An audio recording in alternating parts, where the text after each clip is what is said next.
right, everybody. Welcome to another edition of the Leadership Blend live live podcast and television show. You know, we're interviewing great speakers from Mogulcon that happened about 2 weeks ago. And this gift that just keeps on giving today, you're in for a treat today. We get politics, we get health administration type stuff. We get some consulting. We get a whole lot in this pot today. So I am very excited to have this guest. She is our last interviewee in this series of Mogulcon speakers. So without further ado, I will let her introduce herself and tell about her background, and y'all know we will go from there. So the floor is all yours. Hello, my name is Dr. LaToria Whitehead. I am currently a public health advisor for the Centers for Disease Control and Prevention. I'm also an adjunct professor for Spelman College. I'm the creator and head of the consulting firm, the L.S. Whitehead Group. And I'm also a content expert in racial discrimination and environmental exposures. Thank you for having me here today, Mr. Ricardo. Oh, it's absolutely my pleasure, my pleasure, my pleasure. Okay, so how did you end up, because these are all like equally different sectors. Mm-hmm. How did you end up, particularly in the role you are in with the CDC? I think that's the thing that baffles me the most, because my undergrad was political science, pre-law. Okay. So I'm like, I don't know how you get from there to working for the CDC in that regard. So how did that happen? My bachelor's is in health science and my master's is in public health. Okay. And before I came to CDC, I worked for a health department at home in Jacksonville, Florida. That's where I'm originally from. And so someone introduced me to the concept of environmental justice. And I was mesmerized with it. You know, I was almost like, I could comprehend it, but I couldn't understand why it was actually happening. I thought I was very naive to it. And I thought that it was a very just simple explanation for achieving what one may call environmental justice. And so from there, when I worked in the health department, I was a health educator. I decided to go further and get my master's in public health. And so I ended up getting accepted in Mercer University School of Medicine in Macon, Georgia, but I needed a job. And so I got an internship initially, a fellowship, initially at CDC for 1 year. And then I became permanent right after the year. So I was a fellow for 1 year and then I got on as an FTE. That was about 16 and a half years ago. So I've been at CDC for over 16 years. Wow. And so I was getting my master's of public health at the same time that I was working at CDC. I got my master's in public health finished like a year and a half. And I was still at CDC, of course, as an FTE. And then I decided a year later, like a year and a half later, to do a Ph.D. And my Ph.D. by training, I'm a political scientist. I decided to do political science, which is very different from public health. Very, very different worlds. Yeah. They're just very, very different. And it took me a while to catch on to that. But the great thing about political science is politics is everything. It's everything. It's in everything, from what we have on today, Ricardo, to the grocery store, where these things are located at. Politics is everything. But I got into political science because I had an interest in environmental justice. And I wanted to be a part of the solutions when it comes to helping underserved populations. So I thought, well, what better position to be in than to be in a policy position at the federal government level. At least that's what I thought at the time. So, you know, I'm thinking, okay, I want to be at my very best. And as a PhD, that is the very best. And so I thought, okay, well, you know, I'll go to school even further. I did a PhD in, you know, political science. I'm at the federal government level where I can hopefully hold a position to change policy to help underserved populations, and specifically environmental exposures and racial discrimination. And so that's how the policy part came in as a political scientist. And of course, being in school, I got my PhD from Clark Atlanta University, and Clark, Morehouse, Spelman, we're all very connected, of course. Mm-hmm. I used to also teach at CAU. I do lecture still for Morehouse School of Medicine, but I am a part-time professor every year for Spelman College. And so that's how I got to Spelman. And then the LS Whitehead Group is a consulting firm that I created after I got my PhD, because I wanted to help community-based organizations. I wanted to help community individuals understand environmental exposures and be able to help them strategize to address and confront these issues, and try to be a part of the decision-making process, to be at the table when these decisions are made, and for underserved populations to understand how the dynamics of these things work. And so that's how they're all connected, but you're very, you are definitely correct, and they're totally different sectors, and they can become very sticky, working for the federal government. But so let's go to environmental justice. What exactly is that? I've never heard that term. What exactly is environmental justice? So environmental justice is basically says that no one should bear more than their share of environmental hazards. So no matter the color of my skin, no matter if I am a low income, I'm in a low income population, I'm impoverished, I shouldn't bear more than my share of environmental hazards. If I'm living over in Southwest Atlanta and I walk out the door, I smell bad air, I don't have clean water, I don't have open space to walk and run. I have more check cashing stores. I have more dollar stores, but it takes me a while to get to Publix. The transportation is all the way on the other side of town, so there's lack of access. All of that is a part of the environment. But there may be one side of town, there are plenty of sides of town that looks very different from the other side of town. Your Alpharetta and your Sandy Springs is going to look very different from a particular space in Decatur, right? And we're here in Atlanta, so I'm talking about the Atlanta area. And so what environmental justice says is that, because of where I live, and a lot of these things are placed because of the color of our skin, and because of, you're in an impoverished population, and because of racial residential segregation, where you're separated from a lot of these amenities because of your race. Environmental justice says that that is an injustice. And so we shouldn't bear more than our share of environmental hazards. And so when we actually achieve, environmental justice is actually an achievement. So there's an injustice before the justice actually takes place. And this term was created actually by the community in the early 80s, when people marched out in the street and say, you know what, you're not going to put toxic waste landfills in our community. You're not going to put these things in our community. There has to be something done. And the community created this term called environmental justice.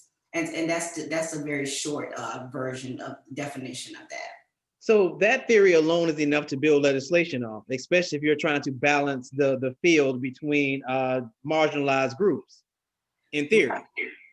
Correct. So with legislation, there is no environmental justice law.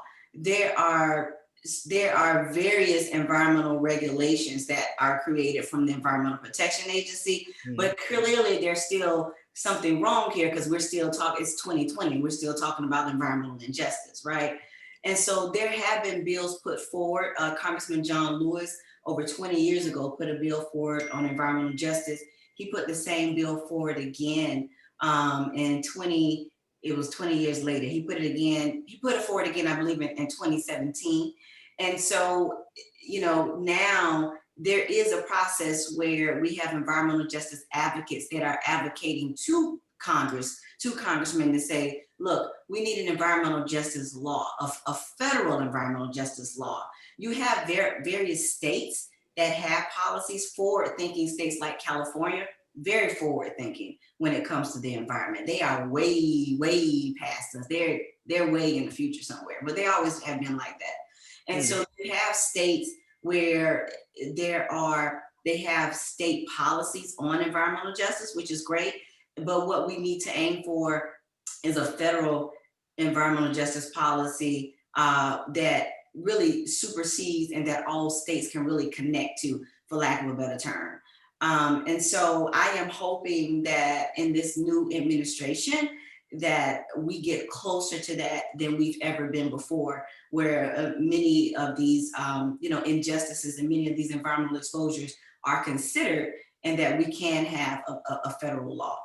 So let me ask you this: what would we'll say a regulation? What would a regulation look like that has environmental justice attached to it? Like, what would that say? That African Americans can't live in? Like, what would that look like? What would that sound like? That's a good question. So there are federal policies such as you have the Clean Air Act, you have the Clean Water Act, and so they're nuanced in a way. They kind of work together, but they're also still separated in a way. But a part of a good environmental justice policy would look at and consider very seriously that where underserved populations are living, because they're underserved, because they're low income, because we're looking at low wealth communities, because we're looking at people of color, let's take some serious consideration and an assessment of their surroundings and where they live at, and be able to, modify this in a way of policy where there is more open space, where there is more, accessibility to transportation, there's more accessibility to fresh foods and vegetables. So part of and these populations are not bearing their share, more than their share of environmental hazards, where like toxic waste landfills are being placed in their community because of the color of my skin and because of low income. So I think part of that, this would be a kind of a nuanced bill or law, if you will. But I think a part of that would be assessing why we are still having these same conversations today, and being able to get down to a place where we can assess a little bit more, and we can create policies for particular communities, particular neighborhoods where they're not bearing more than their share of environmental hazards. So it can look, it can look different because you're looking at so many different things in a community. But I think that a underlying law is being able to, assess what's happening right now to specific communities, and then being able to get something more prescriptive where it looks at, one big law, if you will.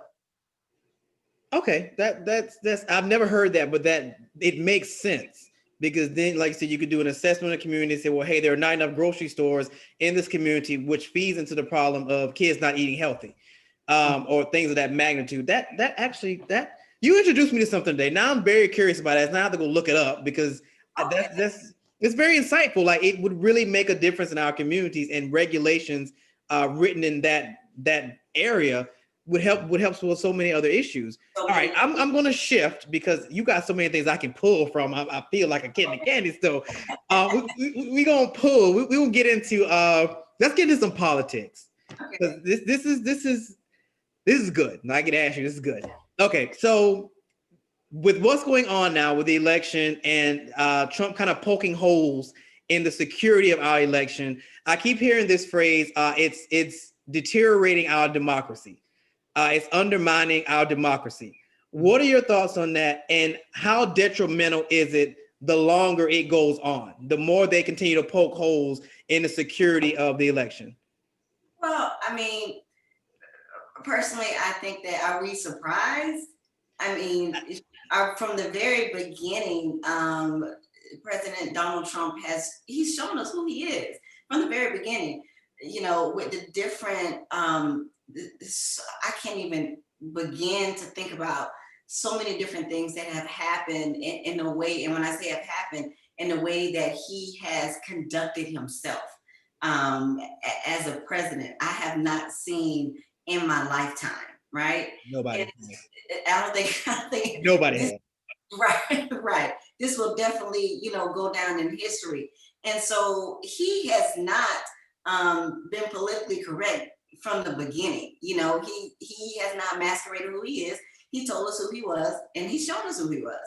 And so I'm not surprised at the behavior. Do I think it will go on for long? I'm not surprised. One, do I think it'll keep going on? I don't. He has to leave. We know he has to leave. Does it undermine our democracy?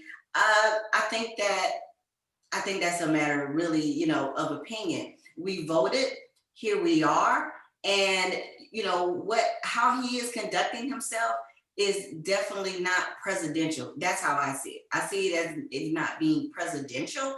But at the end of the day, he has to leave. And so, with that, I don't think it helps us in a way. And when I say help, I don't think it helps us, the US, of course, in a way that how he's conducting himself. It's not helping anything. He's not giving us a smooth transition. I'm not surprised. He hasn't done anything smooth since he's been, in the chair, since he's had this position. So I'm not shocked at all, but I do think that we know that he has to leave. One could look at it in a way where you could say that it undermines our democracy and where we are, and now we voted, and this is, we've chosen you lost at the end of the day, for lack of a better term, you lost the election. And so one may look at it in that way where it undermines democracy. But for me, in my perspective, I'm just not shocked, because this is his behavior and how he conducts himself. And I think that people kind of have to remember that when we have to remember who we're talking about. We have to remember, all of these other instances that he has brought at hand since he's been in the chair, since he's had this specific title of being the president. And so I kind of connected to that in his behavior. And even though the behavior is, wrong, politically, it is wrong, it won't go on forever. And, he'll be about his way. But it's not a surprise. I think the part that concerns people with that term is him using the courts to kind of hijack people certifying their actual findings. I think Georgia's headed for maybe a third recount at this point. So I think that's already they should have already had their third recount, I believe. Okay, because I know I thought we were done after the second one. I thought they had certified after the second one. Apparently, today I found out they didn't. I thought they had the third one already. I think they're gearing up. Yeah, I think they're gearing up for. So I think that's the part that people are concerned about, the fact that he's been attempting to hijack, and what they argue in court, his attorneys argue in court versus what they say in the court of public opinion is like on two different sides of the spectrum. Because in public opinion, it's, they stole the election, there's fraud. But then when you go in court, you don't want to commit perjury. So that's not the basis of this case. It's not fraud. It's XYZ. So I think that part is the part that everybody's getting a little worried about. But we're gonna see how it plays out. But I'm just worried about it. So I guess my question to you is, since you're the big boss in this moment, are we done, regardless of the antics he uses? Is it set in stone that Biden has officially won?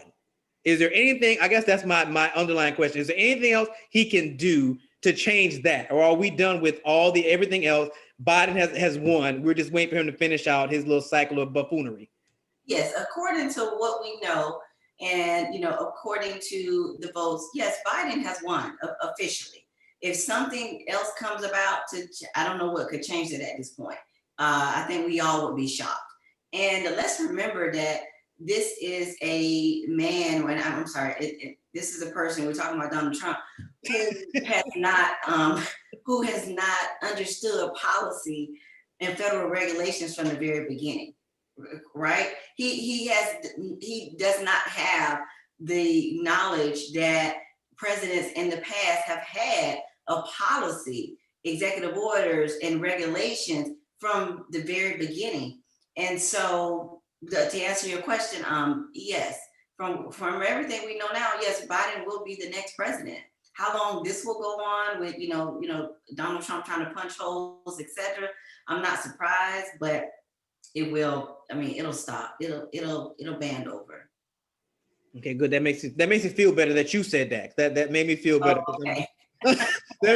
You never know what Trump's gonna do. So it's like, you think he's out, he pulls another stunt. You're just like, wait, is that even legal? And people start looking through pages and go, well, he can't not do it. So I guess he can get away with it. So I'm just like, okay, are there any more loopholes he can find to pull some kind of stunts to, not so much reverse, but maybe keep it, I don't know, just keep it from actually happening officially. But the fact that you said that makes me feel a lot better. All right, so as it pertains to with the new administration moving in, Biden and elect Harris, are the African Americans, especially since we typically kind of saved his butt this go around with us actually coming out in record numbers to actually vote, are there specific pieces of legislation that have kind of been sitting on tables, or we really need to make sure that we put in the forefront to make sure that there is actual changes for African Americans in all areas, in all arenas? If that makes sense. Does that question make sense? Yes, I'm sorry, Ricardo. My Zoom, I can see it, but I can't see it. I'm going to stretch it out here. My phone is connected. Uh-oh, wait a minute. Did I lose you? Oh no, I can see you. I'm still here. Okay, sorry about that. My phone is connected to my computer and then it rung. Yeah, there it is again. Okay, sorry about that. No, okay, I'm sorry right. about that. I'm sorry. Could you repeat your question for me? Yeah. So what I was saying is with the new administration of Biden and Harris moving in, and Black African Americans, I'll say Black folks, African Americans are, saying, okay, well, since we kind of, especially Black women, we came in and kind of saved the day. We showed up in record numbers. We kind of saved your happy hides. What are you going to do for us? Are there any specific pieces of legislation or any thought processes we should have that we can kind of hold their feet to the fire and say, hey, this particular piece of legislation, which would enhance the African-American experience or our communities, has been sitting on ice for X amount of years or months, we really need to push this through? Is there anything in specific that we should have our eye on as far as legislation or things of that magnitude? I think that with, the Black population, we need to look at the quality of our lives and how we are still behind. And when I say behind when we look at, we compare the African-American population, when we look at poverty, when we look at, underlying health factors, when we look at jobs, let's remember that you and I know, Ricardo, that we didn't start from, we didn't have a head start. Nope. We were way behind. We didn't start at the same line, right? Mm-hmm. And so when we have policies that are put in place, I think, a lot of the expectations are that it's going to trickle down to us. But that, I just don't agree with that. I didn't agree with that with some of the policies that the Obama administration put in. And I love President Obama, and I love Michelle Obama, but you don't have to agree with what every president does, because at the end of the day, they're still politicians, mm-hmm. and we need to be able to give constructive criticism. And so what I would like Biden and Harris to look at is, when we are looking at jobs, when we're looking at poverty specifics, when we're looking at transportation access, when we're looking at economics for the Black population, there needs to be a very specific and prescriptive solution for the Black population, because our population does not look like the white population. Mm-hmm. It doesn't look like the Hispanic population. It doesn't look like the Native American population. It doesn't look like, the Latino population. And so I would like to see this administration really, get down to the granular when we're talking about very specific and prescriptive solutions. Biden has stated that, he is very aware of, impoverished Black communities. Harris has said that as well. And I know they are. I'm sure they are. They're politicians, and they're about to be president and vice president. And they're aware of, poverty. They're aware of, lack of jobs. They're aware of unemployment for Black populations.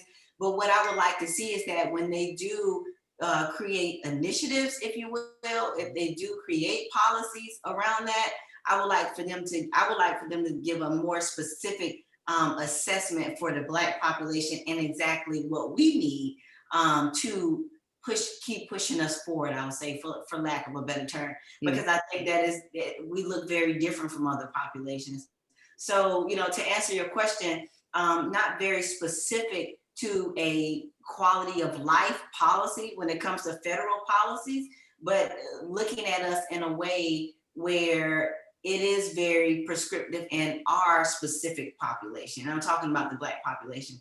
I would like to see that be different from some of the things that the Obama administration did. I'm glad you went there because I've asked this question. I really want to see your input on this question. So this term diversity has become this poster child for this montage of marginalized people, which is no longer just us. So when this term diversity is used, it's not just Black folks anymore, or the term minority. When people used to say minority, it was Black people. Now, when they say minority or they use the term diversity, it's Black people, it's Hispanic people, it's LGBTQ people, it's all these this montage of people who've been marginalized. Do you feel like we're at a place where we're gonna have to pull ourselves out of that term diversity and say, no, no, no, we're talking specifically about African American people and the plight of African American people? We're talking about specifically LGBT people. We're talking about specifically Hispanic people, and get this and pull apart this montage under the term diversity. Do you think that's what we're gonna end up having to do? I don't think that we should pull ourselves away from the term of diversity, because diversity does mean, as what you stated, it does mean Black, it does mean Latino, it does mean the LGBT community. And I didn't give the whole acronym for LGBT, but you know what I'm talking about. And all that. I can't remember. I'm not even gonna try. Excuse me for misstating that, but you know the population I'm speaking about, of course. And so I think that no, we don't need to pull away from that, but at the same time, there are very specific problems for the Black community that people, policymakers, and people that are creating initiatives that in the federal government, in the state government, and local government need to be aware of. So diversity is a great thing because we're talking about women, and we're talking about LGBTQ, and we're talking about Black and Hispanic, and we're talking about all these different aspects of people. But at the same time, there are very specific problems to the Black community. And I'm gonna say the Black community because I'm a Black woman, and that's what I am concerned with. As a Black woman, having a Black family, having a Black son, and all these different things that we come in aspect with. But so to answer your question, when we look at diversity, I think we still should keep this terminology of diversity because it is a good thing. But at the same time, when we talk about problems of the Black community, different initiatives and different things that need to be addressed, yes, I think we need to be more prescriptive to our community because it may not look like the next community. And I think that's okay that it doesn't look like the next community, but that's where we need to be able to pull solutions out for our community. So do you think there's a happy median for that we can include other, I'll say marginalized groups, but still make sure that our community is a priority as well? Is there a happy median that you think if we keep that term diversity? Absolutely. I believe so. That's my perspective. When you look at low wealth communities, for instance, when I talk about environmental justice and I talk about low wealth communities. So low wealth communities can be poor white communities. Low wealth communities can be Latino. It can be Black communities as well, right? When I talk about underserved communities can still be these same populations. When you talk about vulnerable communities, that could be also, pregnant women, poor pregnant women. However, when we talk about low wealth, we talk about underserved, that could mean more than one community. But when I talk about environmental justice as well, I do go heavy towards the Black population because my poor white community, they're gonna get help before the poor Black community. And I've seen it for years when it comes to, even still when it comes to environmental justice, right? And so I gave that example. I said that to say, I think that it's okay that we still have to say diversity and use the term diversity because there's not just us, there are other populations that are suffering. And I think that we should be aware of that and know that. And I try to address these solutions as well. But at the same time, as a Black female political scientist, I will always have a big concern for the Black population, knowing what I know as a Black woman, knowing what I know as a scientist and as a researcher. Okay. All right, that makes sense. The notion of diversity and inclusion. What's your take on that? Just in a general state, I just want to see what's your take on diversity and inclusion, especially since Trump pretty much stood up and said we don't need it, that it encourages racism. I just thought that whole comment was insidious and was actually laughing in the back of my head because he actually believed it when he said it. What is your take on diversity and inclusion in its current state? Well, we have to. The climate of our nation now has to change, right?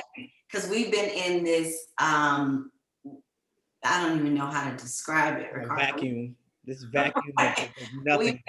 We've been in this just very crazy state for a while, from a leader, from the president.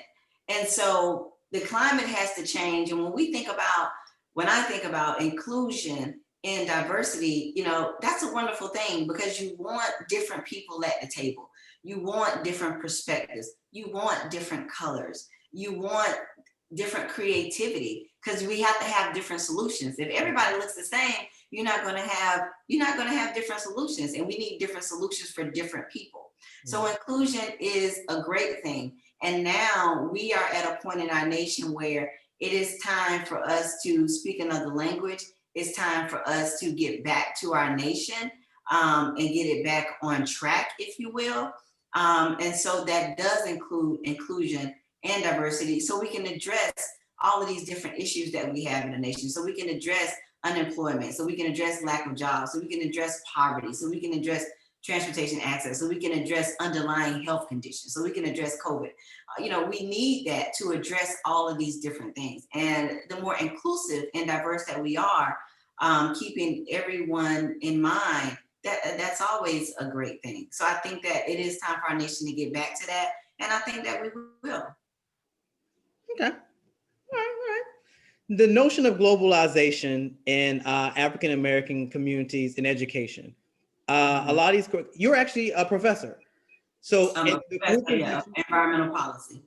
Yeah, and in the curriculums that you see, are most of these curriculums incorporating enough globalization to kind of make them competitive in the marketplace? Because this notion of globalization, I think, because I'm 41. So when I was younger, it wasn't really a thing. We saw a lot of local news, state news, federal news. We didn't see a lot of global news. Now these young people see global news on a day-to-day basis, on an hour-to-hour basis, and almost on a minute-to-minute basis.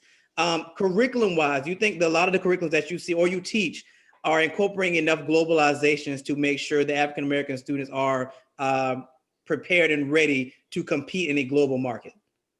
Definitely. I think that what colleges have done now, we've definitely advanced this term of globalization, where it's not just a term, but where students understand internationally, they understand what's going on economically in another country. They understand policies from another country versus policies, in our nation. They understand that the culture is different. And so if the culture is different, we have to address these solutions very different.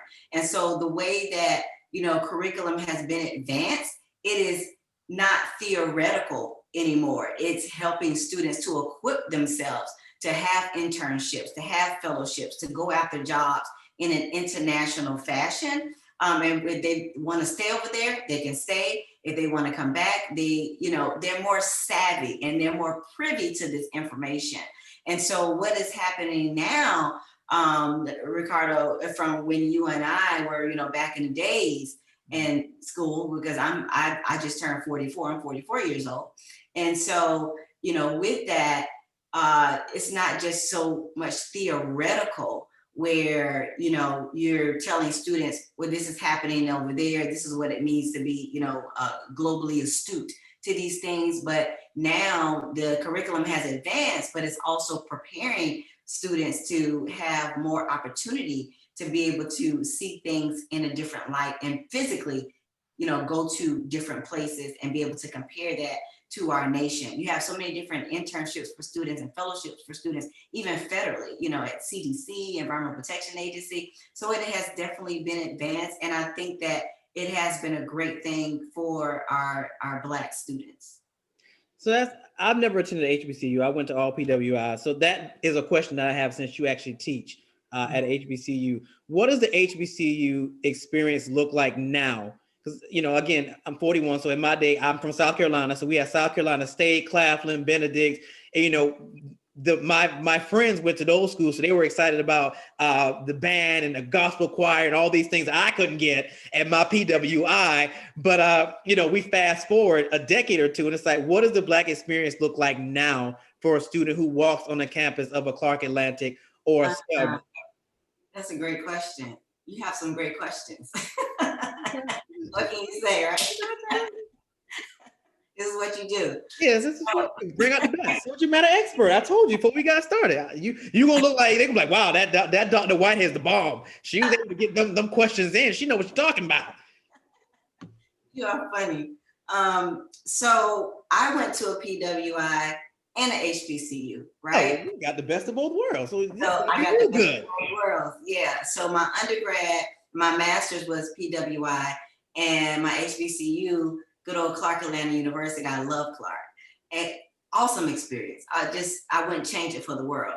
And so, teaching at an HBCU is very, very, very important to me, because I want to make sure that I can give them all of me where they are prepared for, this whole world.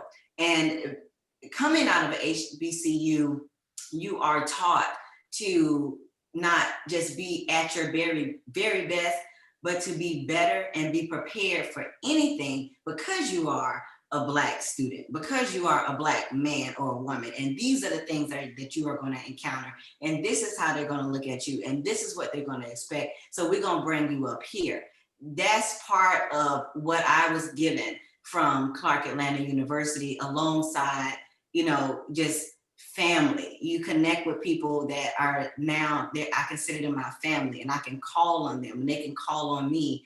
And I just can't go, I can go on and on about it, but it's a wonderful experience. So now when you walk on to a campus of HBCU, from when I was in school and now teaching as a professor, I think that students they definitely still have that same connection of family, and being able to, fellowship together, being able to come together, being able to call on each other.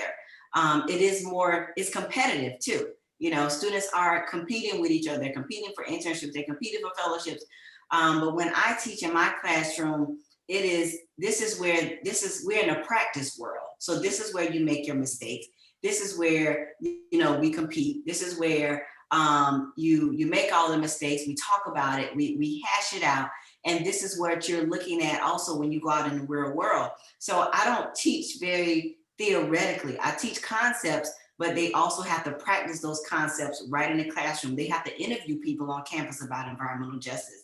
They have to come together and compete in a competition where they are acting as the federal government, the state government, the local government, and the community, because this is who you're gonna come across when you come out of here, So I teach very real life experience, especially a person also coming from the federal government. I can understand the things that they may encounter trying to get into the federal government, or fight against the federal government, or even work with the federal government.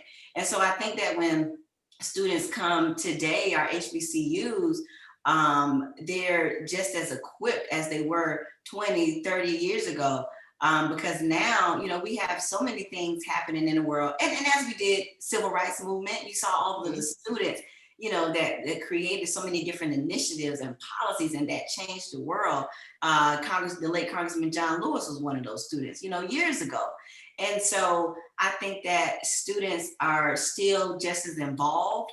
The involvement it looks different. We have social media now, and so students are getting more involved on social media in a different way than we did 20, 30 years ago. But definitely still equipping them with the skills that they needed. But when I see students, come on campus, I think they still get that wonderful connection coming from a historically Black college. And I personally still teach my students to, you got to bring it up here, and continuing to push them and push them and push them. And so I enjoy it. It's a great experience for me, especially be able to give back to HBCU. And I wouldn't change it for anything. All right. Okay. All right. I need to shift you to the things that you've done with the CDC. So, and this is only based off your expertise. It doesn't have to be connected to CDC, just in theory. With the vaccine coming out, because most of us have never lived through anything like this, so we don't know. I don't think we've ever had to sit around and kind of wait for a vaccine to be formulated or created to, for lack of a better word, uninfected population. What would that conversation look like when it's time for it to be distributed? Like, what would that look like? Like, what should we be sitting around waiting? Like, what does that look like, if you know? Well, and so I kind of know what you know when it comes to the big things like in that picture. I will make a disclaimer to say that, of course, I work for the Centers for Disease Control and Prevention, and this interview today is not any connection to CDC, but of my own perspective. Okay. And so with the vaccine, there are so many different steps to the vaccine. And when that actually comes out, these conversations, between CDC, head of the Department of Health and Human Services, because CDC falls under the Department of Health and Human Services. That's who we fall under, right? And so, CDC is having conversations with HHS, and basically there is a long line of steps before a vaccine actually comes out, and we can say, okay, well, we can actually get this vaccine. You can get it from your doctor, or you can, get it from your provider. You can get it from the health department, but it does have to be tested, tried and tested. And then there are conversations between the Department of Health and Human Services and the Centers for Disease Control before it can actually come out and be okay for the population. That is the extent, to my knowledge, of the vaccine. How far CDC is, on that, I have no idea. Of even looking at, I can't even go by like the lay population looking at the news, because sometimes what you all see in the news and the conversations that we have internally, of course, can be very different, of course, and sometimes we don't even know until we see the news, like, oh, I didn't even know that was happening, Oh, wow. And so, which can be very, very shocking and surprising. So it can go either way. And this year, honestly, it's been going both ways. Things have been happening so quick with COVID. Sometimes we don't know until we see the news, and we may get a memo the same day that it comes out on the news at 9:00. We may get a memo at 12:00 because things are happening so quickly. So I don't know what that will look like going forward, to be honest with you. And I don't know how far we are from actually being able to say, Ricardo, you can go to the provider and, go ahead and get your vaccine. I don't know how close we are from that. Okay, that's fair. I just thought I'd throw it, since I had you here, I thought I'd throw that out there, see if you have any thoughts on that one. But it's okay. Cool beans. All right. So I think I pretty much got all the lovely. What is the future of environmental justice? Because I am really interested in that. Like, that really, you threw something out, then it's hard to throw me, but you really threw me on that one. Like, that sounds so amazing, and it sounds like it could be the fix to a lot of issues in our communities. So what do you think the future of environmental justice is? I would like the future of environmental justice to be in our everyday conversations, right? And so, when people think about the environment, they do think about something that's pristine and out there, birds and the trees. Literally. Really, yeah. And it doesn't really connect to me. It doesn't really affect me. I didn't know that till you told me this today. Right. I would have never thought. Right. And I'm so glad you said that, because what I want the future of environmental justice to be is for people to understand that the environmental justice movement is very much connected to the Black Lives Matter movement, very much connected to the Black Panther Party when they came out and they were testing children for lead. The Black Panther Party was doing that. A lot of people don't know that. They were testing them for lead poisoning. It's very much connected to the civil rights movement when Dr. Martin Luther King and Congressman John Lewis, fought through that. It's connected to our everyday lives. And so what I would like the future of environmental justice to look like is when, Ricardo, we're talking about Black population in our agenda. We're talking about jobs, and we're talking about poverty, and we're talking about transportation access. We're talking about Black businesses. We should be talking about the environment and how that impacts the Black population. And just like we want a bill for, jobs or poverty, we need a bill for environmental justice, because this is our health. It's very much connected to your everyday health, and people don't know that. So what I would like the future of EJ to look like is you made some very great points today. Having a federal legislative bill on environmental justice, where we can change our, communities, and we have these everyday conversations about the environment, just like we're talking about everything else. It's a part of our everyday life. Mm-hmm. And, a lot of people don't know that. They just don't know. No. So that's what I want EJ to look like. I want EJ to look like an everyday conversation when we're talking about everything else, and it's inclusive to everything that we do. And that includes policy, because success comes from legislative victories. That's how success comes. And that's what I would like to see in EJ. I love it. Like, you're my new best friend. I want you to know that you're my new best friend, because anybody can introduce me to new stuff, especially when it comes to politics, which I think the side that we really don't spend enough time on as African Americans to really understand. They're my new best friend. So my new best friend. How do people get in touch with you? You can get in touch with me on LinkedIn, LaToria Whitehead, Ph.D, M.P.H. Social media, Instagram, DRL Whitehead, Facebook, LaToria Whitehead. I am in the middle of finishing up my website. So hopefully that'll be up soon. You got so much stuff to put on it. I'm not even blaming the people that's designing it. Like, where do you begin? What can't you do? Like, I blame you for that one. Thank you so much. I'm humbled. Thank you so much. But yeah, that's where you can find me. All right, everybody. So there you have it. Dr. Whitehead, it has absolutely been an honor. I want you to stick around. I'm gonna go ahead and stop this, but I want you to stick around. And there we go with our Mogulcon series. It has been amazing. Thank you to all our guests. And all right, we will see you on the Leadership Blend live podcast next Friday. We have Jason Ford, and he's gonna be talking about insurance. And we're really going to get down into why people need it, what it is, and all that good stuff that people just don't understand about insurance. So that's happening next Friday. So I will talk to you guys later.